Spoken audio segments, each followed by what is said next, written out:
Welcome to a Foxy Tech Tips tutorial on changing the order of apps on Oppo smartwatches.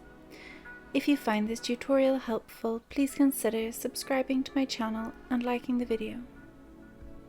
You do this from the Heytap Health app, so open up the app on your phone. Tap Manage in the bottom right corner. Then tap More.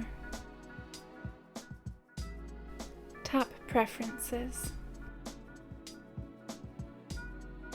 In the Preferences menu, tap Apps.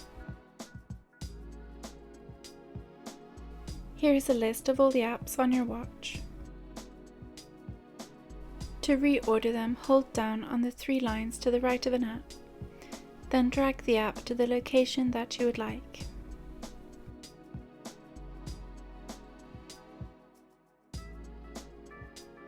When the apps are ordered to your liking, tap Got It.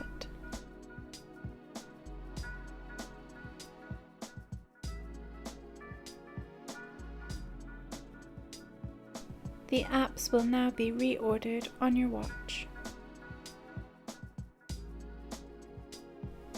And that draws an end to this tutorial. Please like the video if you found it helpful and subscribe to Foxy Tech Tips for more Oppo watch tips and tricks.